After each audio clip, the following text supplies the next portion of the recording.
15ই August ভারতের স্বাধীনতা দিবস। ব্রিটিশ শাসন থেকে 1947 সালের এই দিনে স্বাধীন হয় দেশটি। ঠিক এর আগের দিন অর্থাৎ 14ই আগস্ট পাকিস্তানের স্বাধীনতা দিবস। স্বাধীনতার পর থেকেই দেশ দুটোর বিরোধ, আর তা প্রায় প্রতি বছর স্বাধীনতা দিবসকে সামনে রেখে তুঙ্গে ওঠে। শুরু হয় হুমকি আর পাল্টা হুমকি। এবারও তার ব্যতিক্রম ঘটেনি। পারমাণবিক হামলার হুমকি আর সহ্য করা হবে না বলে পাকিস্তানকে হুঁশিয়ারি দিয়েছেন ভারতের প্রধানমন্ত্রী নরেন্দ্র মোদী। দিল্লির লালকেল্লায় জাতীয় পতাকা উত্তোলন করে 2.25 ঘন্টা ভাষণ দেন তিনি। বলেন, পারমাণবিক হামলার হুমকি দিয়ে ব্ল্যাকমেইল করার দিন আর নেই। भारत माता की उनसे जुड़ी किसी भी अहितकारी नीति के आगे मोदी दीवार बन के खड़ा है। পাকিস্তানের সাথে সিন্ধু পানি বণ্টন চুক্তির প্রসঙ্গ টেনে একে একপেশে উল্লেখ করে মোদী বলেন, ভারতের জনগণের রক্ত ও পানি কখনো একদিকে বইবে না। ভারতের কৃষকরা পর্যাপ্ত পানি না পেলেও শত্রু দেশের কৃষিকাজে সিন্ধু পানি ব্যবহার হচ্ছে। সিন্ধু পানি চুক্তি ভারতের জনগণের ওপর অন্যায়। যে চুক্তিতে নিজ দেশের কৃষকদের ক্ষতি হচ্ছে তার দ্রুতই একটা ব্যবস্থা করা হবে বলে জনগণকে আশ্বাস দেন প্রধানমন্ত্রী মোদী। भारत अपने किसानों, अपने पशुपालकों, अपने मछुआरों के संबंध में कभी भी कोई समझौता नहीं स्वीकार करेगा। জাতীয় সুরক্ষাকে আরো মজবুত করতে মিশন সুদর্শন চক্রের ঘোষণা দিয়েছেন ভারত প্রধানমন্ত্রী। এ মিশনের আওতায় 2035 সালের মধ্যে সামরিক ক্ষেত্র, হাসপাতাল ও রেলের মতো দেশের সব গুরুত্বপূর্ণ সেক্টরকে একটি বিশেষ সুরক্ষা কবচের মধ্যে আনা হবে বলে জানান তিনি। सुदर्शन चक्र की एक ताकत थी, वो बहुत ही प्रिसाइज राष्ट्र की सुरक्षा, नागरिकों की सुरक्षा के लिए मैं बड़े प्रतिबद्धता के साथ इस कार्य को आगे बढ़ाने के लिए वचन देता हूं। এবারের ভাষণে পাকিস্তানকে হুমকির পাশাপাশি গুরুত্ব পেয়েছে ভারত সীমান্ত দিয়ে অবৈধ অনুপ্রবেশ ইস্যু। প্রধানমন্ত্রী মোদী বলেন, অনুপ্রবেশকারীরা ভারতের জনবিন্যাস বদলে দিচ্ছে। অনুপ্রবেশকারীদের জন্য ভারতের নতুন প্রজন্মের ভেতর বেকারত্ব বাড়ছে। তিনি আরো বলেন, ভারতের তরুণ প্রজন্মের ভাত কেড়ে নিচ্ছে আর সীমান্তবর্তী অঞ্চলের জমি দখল করছে অনুপ্রবেশকারীরা। প্রধানমন্ত্রী নরেন্দ্র মোদীর হুঁশিয়ারির পাল্টা জবাব দিয়েছেন পাকিস্তানের প্রতিরক্ষা মন্ত্রী খাজা আসিফ। বলেন, মোদী তার রাজনৈতিক অবস্থান রক্ষার জন্য পাকিস্তান বিরোধী বক্তব্যের আশ্রয় নিয়েছেন। পারমাণবিক সক্ষমতার কথা জানিয়ে তিনি বলেন, পাকিস্তান কাউকে হুমকি দেয় না।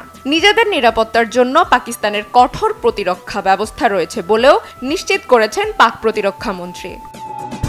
Chandrika Majumdar, Bangla vision news desk.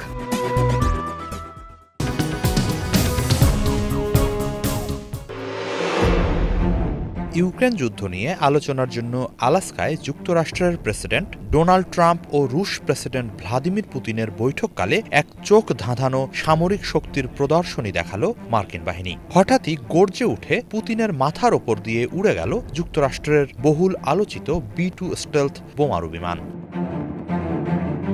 এ নিয়ে 22 সেকেন্ডের একটি ভাইরাল ভিডিওতে দেখা যায় ট্রাম্প পুতিনকে বরণ করে উষ্ণ করমর্দন শেষে লাল গালিচা ধরে হেঁটে চলেছেন মঞ্চের দিকে। ঠিক তখনই তাদের মাথার ওপর দিয়ে বেশ কিছু যুদ্ধ বিমান সহযোগে গর্জন করে উড়ে যায় একটি B-2 বোমারু বিমান। এ সময় পুতিন কৌতূহল নিয়ে আকাশের দিকে তাকান, দেখতে পান তাদের মাথার ওপর দিয়ে উড়ে গিয়ে চারপাশে চক্কর দিচ্ছে ওই বিমানবহর। এই ঘটনাকে অনেক বিশ্লেষকই রাশিয়ার প্রতি যুক্তরাষ্ট্রের সামরিক একটি বার্তা হিসেবে দেখছেন, বিশেষ করে যখন ইউক্রেন যুদ্ধ বন্ধ করা না করা নিয়ে চরম উত্তেজনার মধ্যে আছে পরমাণু শক্তিধর এই দুই দেশ।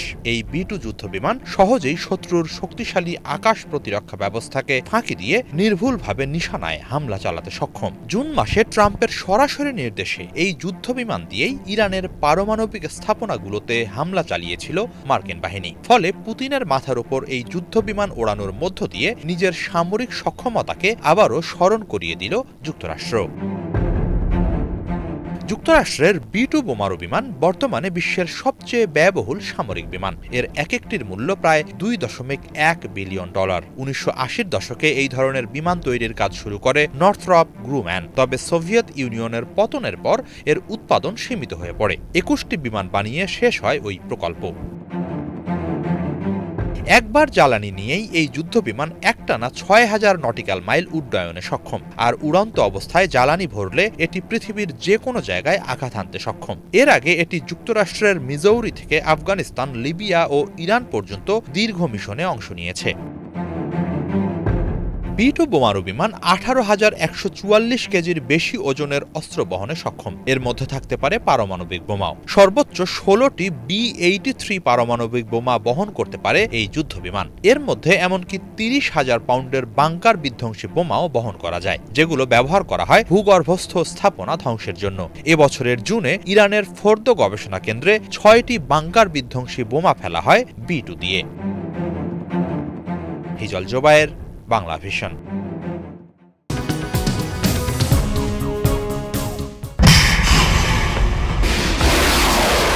চলতি বছরের ডিসেম্বরের মধ্যেই ইরানে হামলা চালাতে পারে ইসরায়েল, এমন সামরিক অভিযানের ষড়যন্ত্র টের পেয়ে আগাম যুদ্ধ প্রস্তুতি নিচ্ছে তেহরান। গত জুন মাসে সংঘাত দীর্ঘস্থায়ী হতে পারে এমনটা ভেবে ধীর গতিতে ক্ষেপণাস্ত্র হামলা চালিয়েছিল ইরান। তবে এবার আক্রান্ত হলে শুরু থেকেই তেল আবিবের উপর চরম আঘাত হানবে খামেনির দেশ। ইসরায়েলের সামরিক আধিপত্য গুড়িয়ে দিয়ে তাদের অজেয় মনোভাব ধসিয়ে দেয়াই হবে ইরানের মূল লক্ষ্য। সম্প্রতি এমন পূর্বাভাস দেয় প্রভাবশালী মার্কিন প্রতিষ্ঠান ফরেন পলিসি ম্যাগাজিন। প্রকাশিত প্রতিবেদনে বলা হয়, পাল্টাপাল্টি প্রস্তুতির কারণে ইরান ইসরায়েল আসন্ন যুদ্ধ হবে আগের তুলনায় আরও রক্তক্ষয়ী ও প্রাণঘাতী। এই সংঘাত কি পুরো অঞ্চলকে টেনে নেবে এক ভয়াবহ রণক্ষেত্রে? ইরানের পারমাণবিক স্থাপনা ধ্বংস করা ইসরায়েলের প্রথম দফা হামলার আসল উদ্দেশ্য ছিল না। এর পেছনে প্রকৃত টার্গেট ছিল মধ্যপ্রাচ্যে শক্তির ভারসাম্য পাল্টে দেওয়া, এমনটাই ধারণা বিশ্লেষকদের। এর পাশাপাশি যুদ্ধবাজ প্রধানমন্ত্রী বেনিয়ামিন নেতানিয়াহু চেয়েছিলেন যুক্তরাষ্ট্রকে সরাসরি যুদ্ধে টেনে আনতে। মার্কিন প্রেসিডেন্ট ডোনাল্ড ট্রাম্প ইরানের উপর সীমিত হামলার অনুমোদন দেওয়ার ফলে হাসিল হয়নি নেতানিয়াহুর কাঙ্ক্ষিত উদ্দেশ্য। ইরানের পরমাণু অবকাঠামো ধ্বংস করতে গিয়ে ইসরায়েল নিজেই পড়ে যায় ভয়াবহ ক্ষয়ক্ষতির মুখে। ইরানকে সামরিক শক্তি পুনর্গঠনের সুযোগ দিতে চায় না ইসরায়েল, আর সে কারণেই তেহরানের উপর আগেভাগে আঘাতের নতুন পরিকল্পনায় নামছে তেল আবিব। তবে ইরানও এবার গুছিয়ে নিয়েছে নিজের অবস্থান।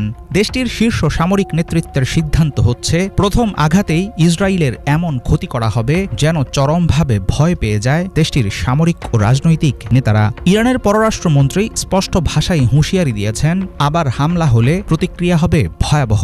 এজন্য ক্ষেপণাস্ত্র ভান্ডার, প্রতিরক্ষা ব্যবস্থা ও আঞ্চলিক মিত্রদের নিয়ে জোর প্রস্তুতি নিয়ে রেখেছে ইরান। মধ্যপ্রাচ্যের আঞ্চলিক সংঘাতে যুক্তরাষ্ট্রকে টেনে আনা, ইরানে খামেনি সরকারের পতন ঘটানো এবং দেশটিকে সিরিয়া বা লেবাননের মতো দুর্বল করে দেওয়ার লক্ষ্যে বহুদিন থেকেই কাজ করছে ইসরায়েল।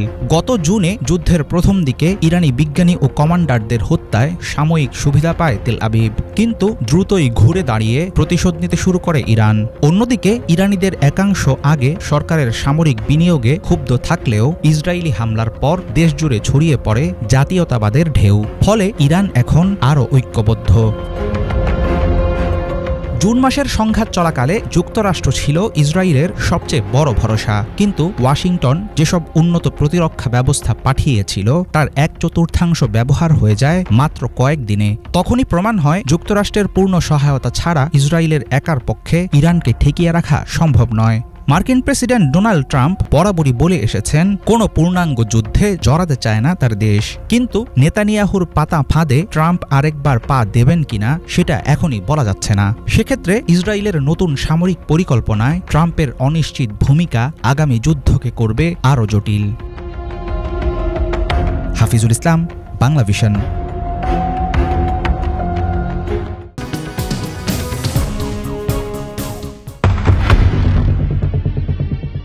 আলাস্কার মাটিতে রাশিয়ার প্রেসিডেন্ট ভ্লাদিমির পুতিনকে যখন লাল গালিচায় বরণ করলেন ট্রাম্প, তখন বিশ্বজুড়ে ঘটনাটি প্রচারিত হল একটি ঐতিহাসিক শীর্ষ বৈঠকের সূচনা হিসেবে। অসংখ্য টিভি চ্যানেল, নিউজ মিডিয়া ও সামাজিক মাধ্যমে সংবাদের ছড়াছড়িতে মনে হচ্ছিল যেন ইউক্রেন যুদ্ধ সমাধানের প্রথম ধাপ শুরু হতে যাচ্ছে। কিন্তু নাটকীয় এই আয়োজনের আসল ফলাফল ছিল একেবারেই শূন্য। ট্রাম্প নিজেই স্বীকারোক্তি দিয়ে জানালেন, চুক্তি হবে তখনই যখন চুক্তি হবে। আন্তর্জাতিক মহলের দৃষ্টি আকর্ষণ করলেও কাজের কাজ কিছুই হয়নি। কিন্তু বৈঠকে কোনো সাফল্য না পেলেও কেন পুতিনকে কূটনৈতিক জয় উপহার দিয়ে এলেন ট্রাম্প? লোক দেখানো বৈঠকের পেছনে কি ছিল মূল কারণ? সমালোচকদের সন্দেহ, ট্রাম্পের আলাস্কা বৈঠক ছিল নিছক মনোযোগ সরানোর এক প্রচেষ্টা। ইউক্রেন যুদ্ধ বন্ধ কিংবা সমঝোতা নয়, বরং পুতিনের সঙ্গে আলাপের অজুহাত দেখিয়ে ট্রাম্প নিজেকে বাঁচাতে চেয়েছেন জনরোষ থেকে। ট্রাম্পের রাজনৈতিক ঘাঁটি মাগা শিবির বা মেক আমেরিকা গ্রেট এগেইন ক্যাম্পেইনের সমর্থকদের ভেতরে দেখা দিয়েছে তীব্র অস্থিরতা। একদিকে জেফ্রি অ্যাপস্টিনের যৌন কেলেঙ্কারির কুখ্যাত ফাইলসে ট্রাম্পের নাম থাকার ইঙ্গিত, এর পাশাপাশি গাজায় ক্ষুধা, দুর্ভিক্ষ ও ধ্বংসস্তূপের চিত্র সোশ্যাল মিডিয়ায় ছড়িয়ে পড়ার কারণে ট্রাম্পের বিরুদ্ধেই রুখে দাঁড়িয়েছে তারই একনিষ্ঠ অনেক সমর্থক। বিশ্বব্যাপী ট্যারিফ নিয়ে তুমুল ঝড় তুলেছেন ট্রাম্প। আমেরিকার ভালো করতে চান এই দোহাই দিয়ে এর মধ্যেই তিনি কঠিন করে তুলছেন অভিবাসীদের জীবন। সবচেয়ে বড় ধাক্কা এসেছে ট্রাম্পের এক সময়ের অনুগত সমর্থক কংগ্রেস ওমেন মার্জরি টেইলর গ্রিনের মতো প্রভাবশালী নেত্রীদের কাছ থেকে। একসময় যিনি ট্রাম্পকে সব বিষয়ে সঠিক বলে প্রচার করতেন, এখন তিনি গাজায় চলমান গণহত্যা ও মানবিক বিপর্যয়ের বিরুদ্ধে সরব। এই অবস্থান স্পষ্ট করে দিয়েছে ট্রাম্পের প্রতি তার সমর্থকদের অটল সমর্থন অনেক ক্ষেত্রেই আর আগের মতো নেই। পুতিনকে নিয়ে আলাস্কার বহুল প্রচারিত বৈঠকের মাধ্যমে ট্রাম্প শিবিরে ক্রমবর্ধমান ক্ষোভ। অ্যাপস্টিনের যৌন কেলেঙ্কারিতে ট্রাম্পের সংযোগ আর গাজা নিয়ে তৈরি প্রশ্ন থেকে দৃষ্টি সরানো গেলেও ইউক্রেন যুদ্ধ নিয়ে 1 ইঞ্চিও এগোয়নি আলোচনা। ক্যামেরার সামনে হাসি বিনিময় ছাড়া হয়নি কোনো নতুন চুক্তি। পুতিনের সঙ্গে বৈঠকটিকে ট্রাম্প যতই 10-এর মধ্যে 10 মার্কিং দেন না কেন, এটি ছিল ব্যর্থ একটি রাজনৈতিক কৌশল। বিশ্লেষকদের ধারণা, অভ্যন্তরীণ টানাপোড়েনের মুখে পড়ে ট্রাম্প আপাতত দৃষ্টি সরাতে চেয়েছেন আলাস্কা বৈঠকের নাটক দিয়ে। নেতানিয়াহুর মতো ট্রাম্পও জানেন বড় কেলেঙ্কারি বা জন অসন্তোষ থেকে দৃষ্টি ঘোরাতে প্রদর্শনীমূলক বা লোক দেখানো কূটনীতি কতটা কার্যকর।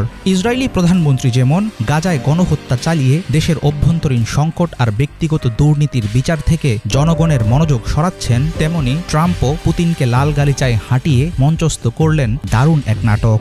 কিন্তু নেতানিয়াহুর মতো সফল হতে পারেননি ট্রাম্প, বরং আলাস্কায় পুতিনকে একজন মহাশক্তিধর নেতা হিসাবে উপস্থাপনের মাধ্যমে বিশ্বমঞ্চে তাকে বৈধতা দিলেন ট্রাম্প। ফলে সাজানো নাটকে ট্রাম্প কিছু না পেলেও রুশ প্রেসিডেন্ট পেলেন বড় এক কূটনৈতিক জয়।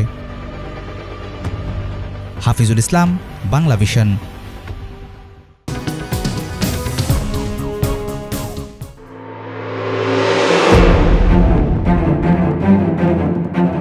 এবারে নতুন করে আরেকটি বোমা ফাটালো পাকিস্তান। গত মে মাসের সংঘাতে ভারতের 6টি যুদ্ধ বিমান ভূপাতিত করার প্রমাণ হিসেবে ভিডিও ফুটেজ থাকার দাবি জানিয়েছে দেশটি। লাহোরে এক সেমিনারে অংশ নিয়ে পাকিস্তানের স্বরাষ্ট্রমন্ত্রী মোহসিন নাকভি এই দাবি জানিয়েছেন।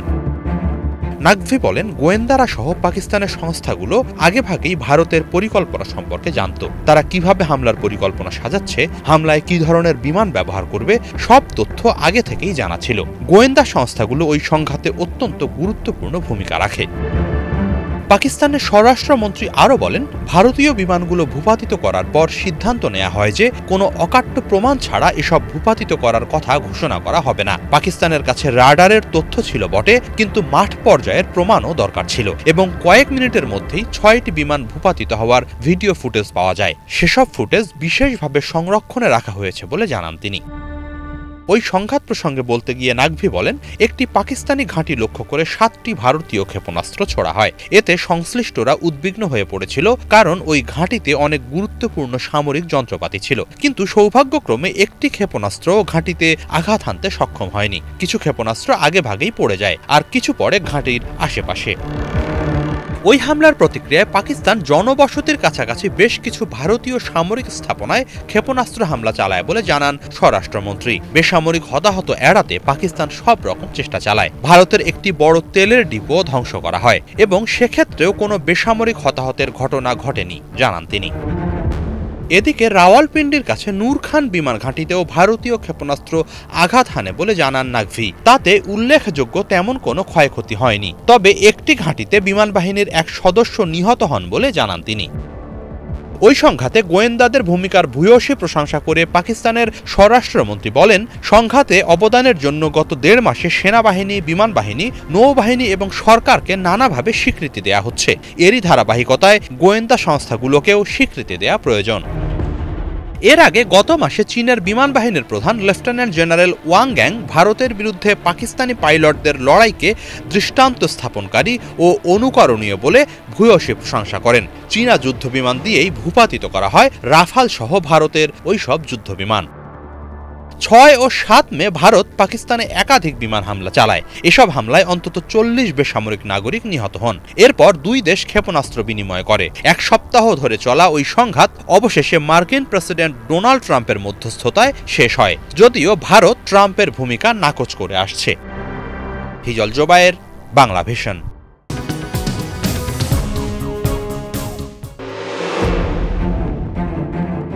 শুল্ক ইস্যুতে ক্রমেই তিক্ততা বাড়ছে ভারত ও যুক্তরাষ্ট্রের সম্পর্কে।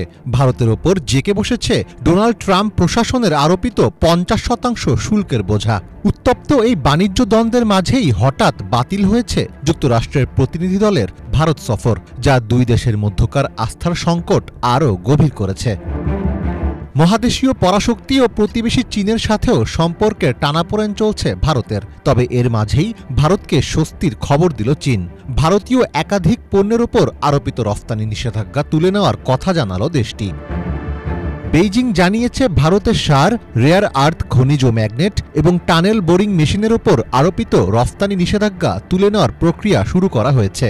২০ আগস্ট ভারতীয় সংবাদ মাধ্যম টাইমস অফ ইন্ডিয়ার খবর বলছে, দিল্লিতে ভারতের পররাষ্ট্রমন্ত্রী এস জয়শঙ্করের সঙ্গে এক বৈঠকে এই আশ্বাস দিয়েছেন চীনা পররাষ্ট্রমন্ত্রী ওয়াং ই। জয়শঙ্করের সঙ্গে বৈঠকে যুক্তরাষ্ট্রের নাম উল্লেখ না করেই ওয়াং ই বলেন, ভূরাজনীতি দ্রুত বদলে যাচ্ছে, একটি দেশের একতরফা জবরদস্তি এর কারণ। ওয়াং ই বলেন, এমন পরিস্থিতিতে ২৮০ কোটি জনসমষ্টির এই দুই দেশের উচিত বৈশ্বিক দায়িত্বশীলতার পরিচয় দেওয়া। চলতি বছরের এপ্রিলে চীনের রফতানি নিষেধাজ্ঞার পর এই তিনটি বিষয়ে বিশেষভাবে বিবেচনার জন্য আর্জি জানিয়েছিল ভারত সরকার। ভারত জানিয়েছিল, হঠাৎ করে সার রফতানি বন্ধ হয়ে যাওয়ায় ডিঅ্যামোনিয়াম ফসফেট বা ডিএপি সরবরাহ ব্যাহত হচ্ছে। কড়াকড়ির কারণে ভারতে চীনা ডিএপি সার রপ্তানি ২২ লাখ টন থেকে ৮ লাখ টনে নেমে আসে। একইভাবে গুরুত্বপূর্ণ অবকাঠামো প্রকল্পে ব্যবহৃত টানেল বোরিং মেশিন চীন আটকে দিয়েছিল, যা এই খাতকে ঝুঁকির মধ্যে ফেলেছিল। বুলেট ট্রেন ও মেট্রো সহ নানা প্রকল্পের জন্য চীনা বন্দরেই মেশিন আটকে পড়ে বিলম্ব হচ্ছিল। চীন থেকে ভারতে রফতানি হওয়া রেয়ার আর্থ পণ্যের মধ্যে রয়েছে wind turbine, EV vehicle motor ও এয়ারস্পেস টেকনোলজি সহ বিভিন্ন যন্ত্রপাতি। এর মধ্যে শুধু ম্যাগনেট আমদানির পরিমাণই ছিল প্রায় $200 মিলিয়ন, ফলে ঝুঁকিতে পড়েছিল ভারতীয় অটো উৎপাদন খাত। তবে বেইজিং এই তিনটি রফতানি পণ্যে ভারতীয় অনুরোধের বিষয়ে ব্যবস্থা নিয়েছে। এরই মধ্যে চীন থেকে সার রফতানিও শুরু হয়েছে, ফলে এখন ভারতের কারখানাগুলোতে তাৎক্ষণিক সাপ্লাই শক কাটবে বলে মনে করছেন সংশ্লিষ্টরা। যদিও রফতানির ভলিউম কতটা ফিরে আসে তার উপর চূড়ান্ত অঙ্ক নির্ভর করবে। বিশ্লেষকদের মতে চীনের কৌশলে পরিষ্কার ফুটে উঠছে টুইন ট্র্যাক ডিপ্লোম্যাসি।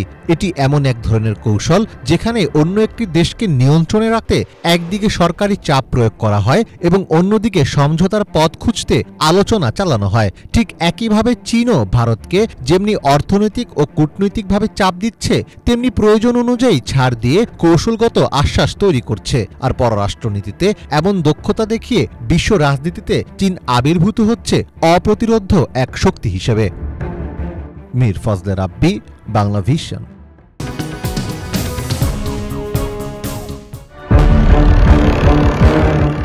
ফিলিস্তিন ইস্যুকে কেন্দ্র করে অস্ট্রেলিয়া ও ইসরায়েলের মধ্যে সম্পর্ক আরও তিক্ত আকার ধারণ করেছে। দুই দেশের প্রধানমন্ত্রীর পাল্টাপাল্টি মন্তব্যে চরমে পৌঁছেছে কূটনৈতিক উত্তেজনা।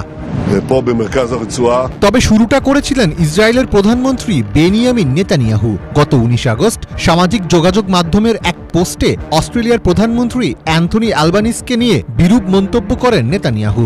তিনি দাবি করেন ইতিহাসে অ্যালবানিজকে স্মরণ করা হবে দুর্বল রাজনীতিক হিসেবে, যিনি ইসরায়েলের সাথে বিশ্বাসঘাতকতা করেছেন এবং অস্ট্রেলিয়ার ইহুদিদের পরিত্যাগ করেছেন। ইসরায়েলি প্রধানমন্ত্রীর এমন অভিযোগের কড়া জবাব দিয়েছে অস্ট্রেলিয়াও। দেশটির স্বরাষ্ট্রমন্ত্রী টনি বার্ক জাতীয় সম্প্রচার মাধ্যমকে দেওয়া সাক্ষাৎকারে বলেন, শক্তি মানে কতজনকে হত্যা করা যায় বা কত শিশুদের অনাহারে ফেলে রাখা যায় তা নয়, আসল শক্তি হলো স্পষ্ট অবস্থান নেওয়া।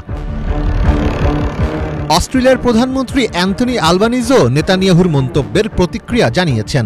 রাজধানী ক্যানবেরায় এক সংবাদ সম্মেলনে ফিলিস্তিন ইস্যুতে অস্ট্রেলিয়ার অবস্থান স্পষ্ট করেন তিনি। নেতানিয়াহু অন্য নেতাদের সম্পর্কেও এমন মন্তব্য করেছেন। আমি এই বিষয়গুলো ব্যক্তিগতভাবে নেই না। নিঃসন্দেহে ইসরায়েলের প্রতি বিশ্বব্যাপী উদ্বেগ ক্রমশ বাড়ছে। বিশ্ববাসী এই সহিংসতার চক্রের অবসান দেখতে চায়। বিশ্বের সামনে আমরা অস্ট্রেলিয়ার অবস্থান তুলে ধরতে থাকব। গত সপ্তাহে আনুষ্ঠানিকভাবে ফিলিস্তিন রাষ্ট্রকে স্বীকৃতি দেওয়ার ঘোষণা দেয় অস্ট্রেলিয়া। এরপর ক্ষুব্ধ হয়ে ওঠেন নেতানিয়াহু। ফ্রান্স, কানাডা ও যুক্তরাজ্য একই ধরনের ঘোষণা দিয়েছে। তবে অ্যালবানিজের দাবি, ফিলিস্তিন রাষ্ট্রকে স্বীকৃতি দেওয়ার সিদ্ধান্তের আগে তিনি নেতানিয়াহুকে বিষয়টি জানিয়েছিলেন এবং রাজনৈতিক সমাধানের সুযোগ দিয়েছিলেন।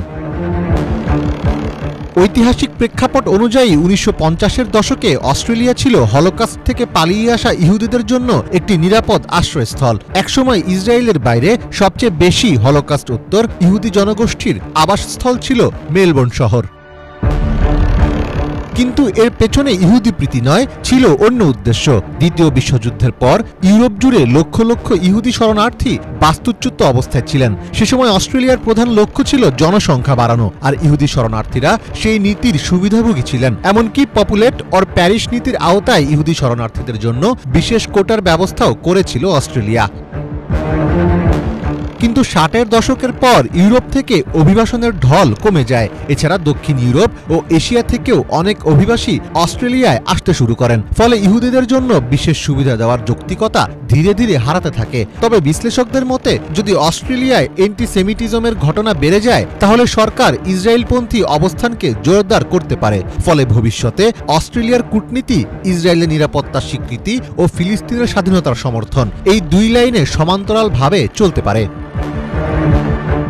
মীর ফজলে রাব্বি, বাংলা ভিশন।